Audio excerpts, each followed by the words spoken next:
about to show you how I make my non-dairy, non-egg, vegan brownies.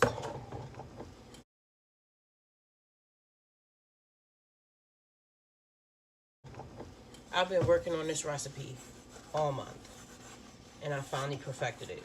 I think this will be like my 6th time making these brownies. You know I do not like to cook unless my kitchen is clean. And the kids still have their dishes in here from earlier. So I'm gonna wash those up first and then gather all my ingredients. I already set up my double boiler method because I'm gonna need to melt my vegan chocolate chips in here. And so I already have that set up. That's like the last step. And this is an egg-free recipe because I'm vegan, but we do need a binder. That's why we use eggs in baked goods, also for moisture. I'm gonna use a flaxseed egg. To make a flaxseed egg, you just need 1 tablespoon. Must use pink. In order to make a flaxseed egg, you need 1 tablespoon of flaxseed and 3 tablespoons of water. This lady that wrote the recipe that I ended up changing said 2.5 teaspoons. That's wrong. 1 tablespoon of flaxseed, 3 tablespoons of water. So I've got some filtered water and I need 2 flaxseed eggs. So I'm gonna use 2 tablespoons of flaxseed and 6 tablespoons of water. This is what it looks like. And then we just stir this up and then we set it to the side. By the time we need it, it'll be egg consistency. Flaxseed also has a lot of health benefits. I like to make dishes that are wholesome and nutritious as well, even our snacks. The most non-nutritious thing in this recipe is the sugar, and I don't use much. I had to bust out the recipe. For the next step, I'm gonna use my sifter and get my flour. I usually use white wheat flour. Shout out to Martin's, didn't know that existed, been using it for 2 years, love it. But I ran out, and I actually really like the texture and the weight that the wheat gives these brownies, so I don't mind. So I need 1 3/4 cups. I don't have a 3/4 of a cup measurement, so we use the 1/4 of a cup measurement 3 times. Sifting will give a better, smoother texture for my brownies, and that's what I want. So I'm gonna sift this, then I'm gonna add my baking soda and my salt.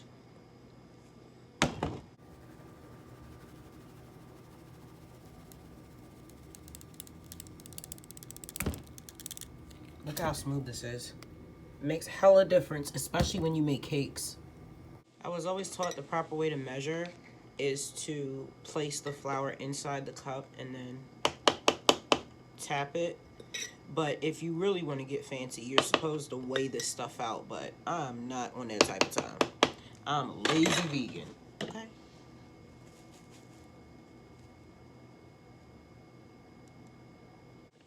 I always have to take my time and go very, very slowly when I cook. I have to be laser focused or I'll get distracted and make mistakes and forget things. And as a mom of 6, I've only got the 3 teenagers here now, but as a mom of 6, I used to think that I could do more than one thing at a time. But I didn't do those things well. So now in my older age, I've learned how to slow down and laser focus. And I make a lot less mistakes. And I've learned more.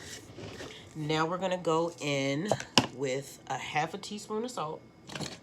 And actually that's what the recipe calls for, but I changed this recipe. I developed myself. I developed my own recipe using this recipe as a base because a lot of stuff she got wrong. Her brownies were dry and crumbly. Mine are very chewy and have a lot of moisture. So she calls for 1/2 tablespoon of salt. I'm gonna do a whole tablespoon of salt. Just like how she calls for 1.5 cups of sugar, no ma'am. I barely do a cup of sugar and then I add about 2 tablespoons of agave. She has way too much sugar in this recipe. So that's the salt. Now we have 1/4 teaspoon of baking soda, which I actually stuck to, but I do a heaping 1/4 a teaspoon. And I like that when I put a little bit more than just a level, I got more of a rise My first ones were way too flat when I did a leveled 1/4.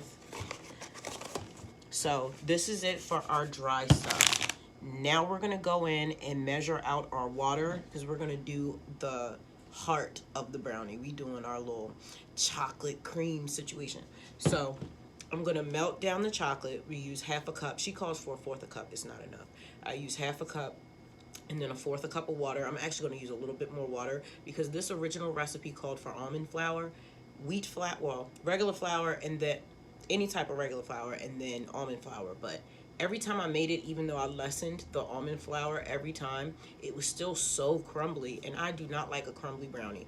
You got your crispy brownie people, and you got your fudgy brownie people. I'm a fudgy brownie person.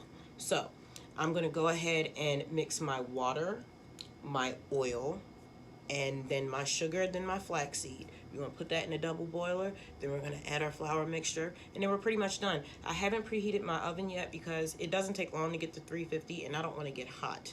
So as soon as I start melting the chocolate, that's when I'm going to start preheating. And we're using my cast iron skillet to make these brownies. You know I love me a cast iron skillet. I love that it bakes iron into your food because I'm iron deficient. So, okay, my double boiler is boiling. I set my oven to 350. We're only going to bake these for 12 minutes. I've got my barely 1 cup of brown sugar.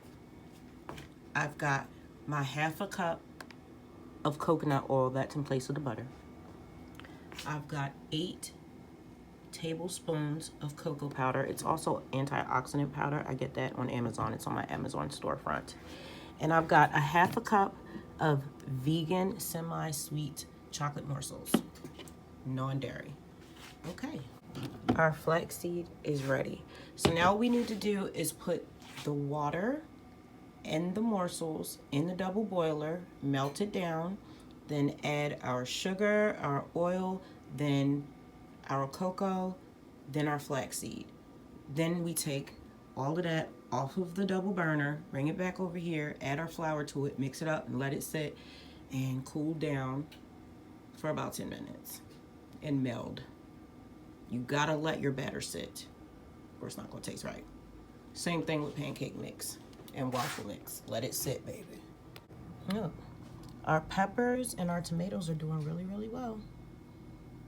Now in her original recipe, she only had a 1/4 cup of water. I'm gonna use a 1/2 cup of water because I'm using a heavier flour than that almond flour. So I'm going to need a little bit more moisture. And you're also going to see me add some peanut butter. It's for flavor and for moisture as well. So you can add your morsels. We're going to melt that down and we'll add our oil. Transfer the rest of this stuff over here. A little peanut butter situation. I love peanut butter. I find any excuse to put that in everything. Even my hot chocolate. I love putting it in my hot chocolate. And I'm also, once I melt this down, I'm going to add a little bit more sweetener. And I use my sense of smell to determine whether or not I've added enough sweetness. You can smell it. And once you add the peanut butter, it tastes like a Reese cup. Oh my gosh. Or should I say it smells like a Reese cup? It's already starting to melt. Okay, now I'm going to add the oil.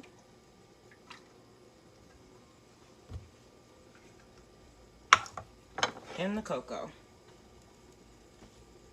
After this, I'm going to add the sugar. And then I'm going to add the agave. Then we're going to add the peanut butter. Then we're going to add the flaxseed egg.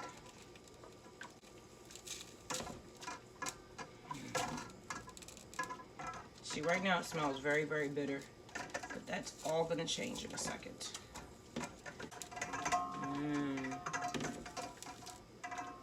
Okay. Now is when I add the sugar.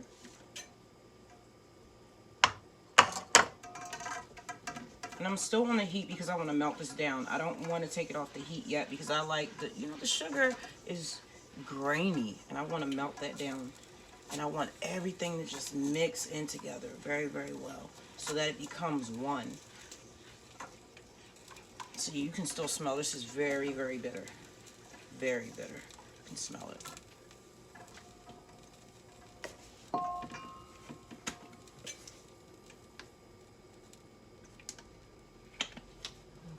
peanut butter time. This is my first time using this much water. I always use a fourth, and it's like such a major difference, but it'll be fine.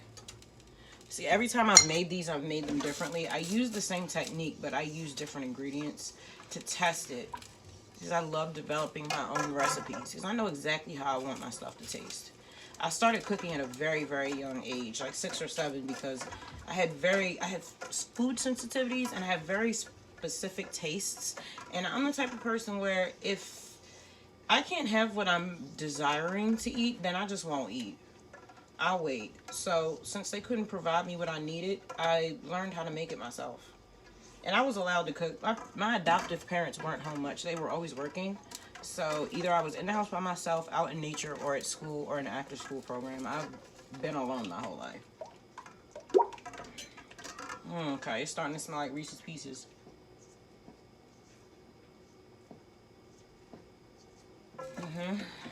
That means it's enough sweetener. Tiny bit more. Now I'm going in with my flaxseed egg. And now is when I switch from this to my wooden spoon. I'm going to take it off the heat, and we're going to add the flour, because I can't overmix or it's going to mess up the texture. Okay. This is what I've got so far. And I'm going to add my flour in slowly, and then mix it slowly, because you do not want to over mix your batter.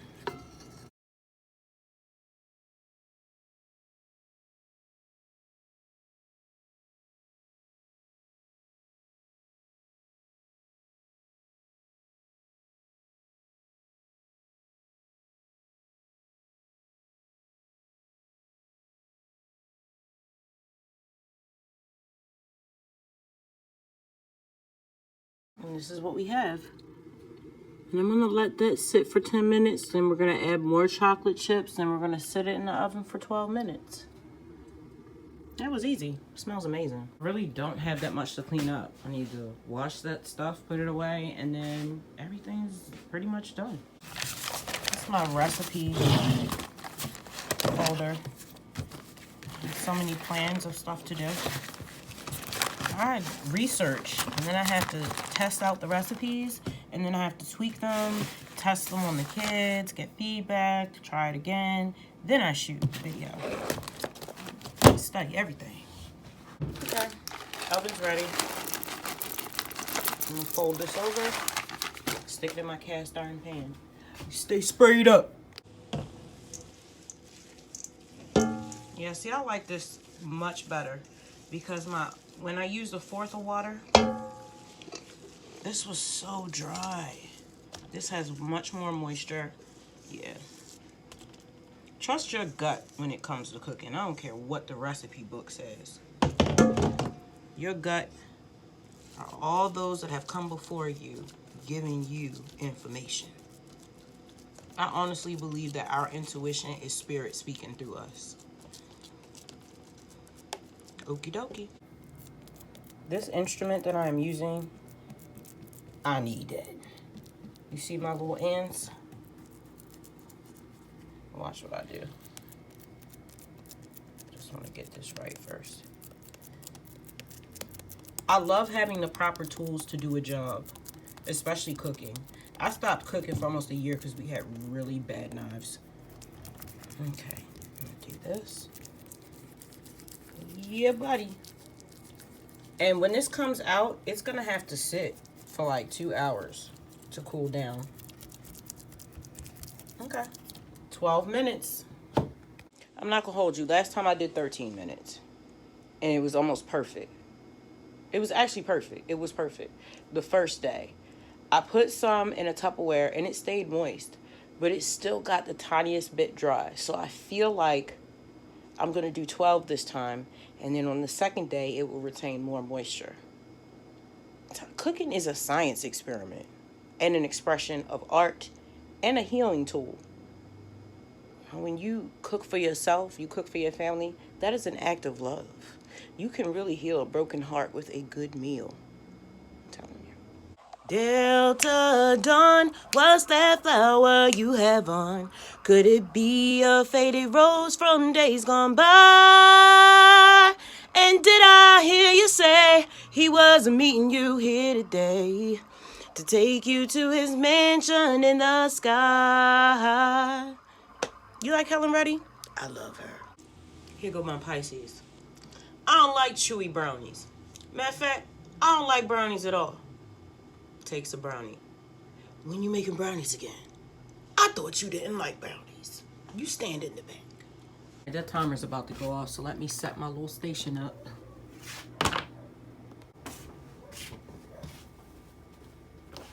Oh, I need that though. Okay. Just use this then.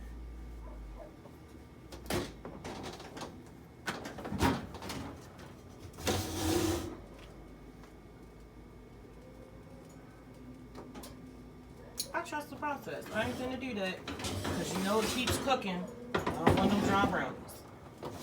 I'm not finna do that. Trust the process.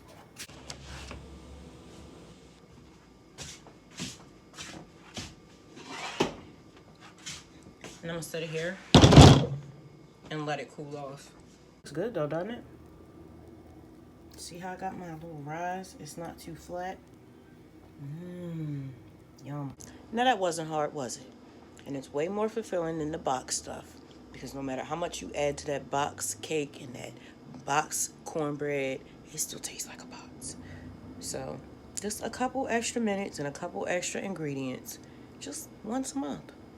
And it'll make your kids listen. Because I promise you, everybody been on their P's and Q's as soon as I start baking. I ain't had no problem with them kids all month. All I had to do was cook and keep the house clean. And listen to them. This is how I get my teenagers to fall in line. I listen to them, I cook, and the house is always clean. That's it. And I stop yelling at them. Now I really don't have any problems. They still simple, but they're growing. We all a little simple around here. That's okay. We got good hearts, and we love God. So, I ain't worried about being simple. I like to use my cutting board to cover up like my potatoes and my baked goods after I make them, just so that no dust or anything gets on it, but I still want air to get to it so it can cool off. Okay, we're ready to take them out of the cast iron skillet. So I have a plate. Some people use two. I'm not going to. I'm just going to flip them and then cut them backwards instead of flipping them and then flipping them again. I don't need to do all that.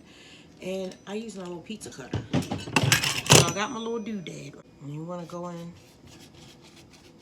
like this to the sides. I'm gonna put this here. And here. Flip. Up, up. Oh, look at that. The shade. Come on, just put that right on back. I am going to do the double flip. These are super, super moist.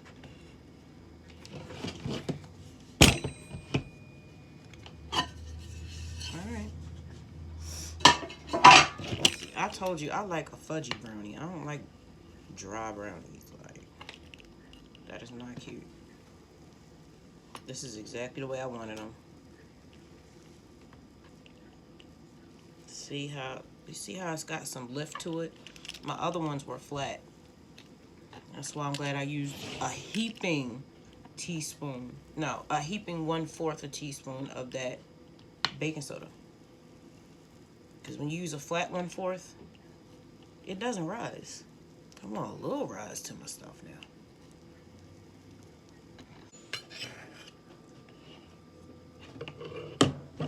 Look at that.